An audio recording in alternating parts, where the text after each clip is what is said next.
Here I am in the Great Northern Plains this morning. I'm going to talk a little bit about uncontrollables once again. It's about minus 24 degrees Celsius. Not much wind. You know what, it's uncomfortable depending on how you look at it, but it's not too bad. I mean, if you're set up for it. I'll start the truck here and just show you, well, those of you who live here, obviously, this is everyday stuff. For those of you who don't, just to see what we do. As you can see here, got the truck plugged in, right? That way it's dealing with the weather. I mean, basically, otherwise it might be slow to start, slow to warm up, and just harder on the machine, right? So otherwise, a little bit of my driver's door is a bit frozen up, so that's things we got to deal with sometimes too. It doesn't work that great in the cold. Come on to this side. As you can see too, lots of frost on the window. I don't know if you can see that. The window's frosted over. So I'll start it up and put the defrost on and let it idle. Yeah, it uses a bit of energy and so on, but in terms of the comfort and the you know, being easy on the vehicle, it's best to let it run. I'm just cranking over, start it right up. Leave the heat on high and let it run for a few minutes. It'll blow off that frost.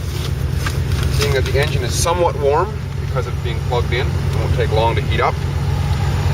Once again, controllables, uncontrollables. I don't control the weather, we don't control the weather, but we deal with it, right? Bare hands even. Not too bad, but if I was out here for very much longer, I would definitely feel the cold. So I'm just gonna go and, well, actually, because I gotta leave the car running for a bit, I'm gonna lock it. So to lock it with the keys in, I'll take my door key with me. I'll just make sure I unplug, because I'm sure everybody has forgotten at some point, driven away with the plug still on, which doesn't do a lot of good to the arrangement of everything. Rip the plug apart. Set that down for a second. Look at that blue sky this morning, eh? Yeah, that's one of the things that's nice about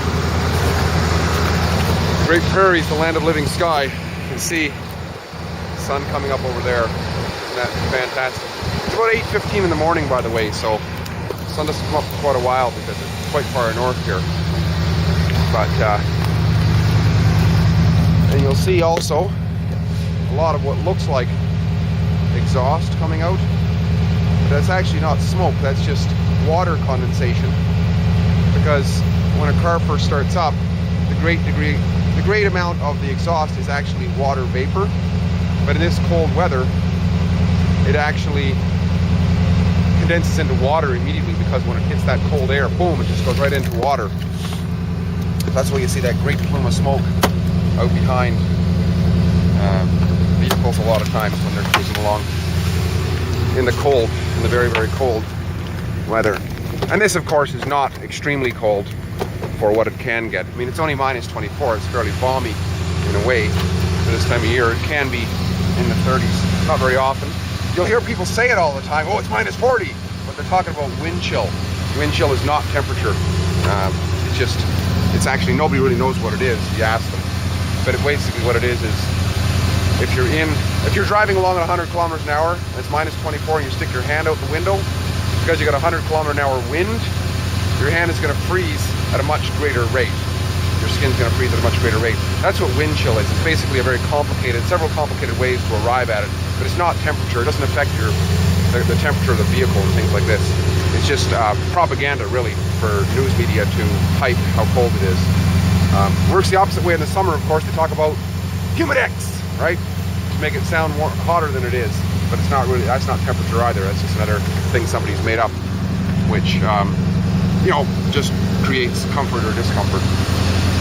So, anyways, it was great chatting again. Just wanted to show you a bit of the experience on the Great Northern Plains here, and how, you know, there's lots of things in life that we don't have control over. I don't have control over the weather at this moment, but I have control. I have free will over what I do and how I prepare the vehicle, being aware of it, plugging it in, starting it up, idling it up for a little bit, getting rid of the frost, making sure everything is safe.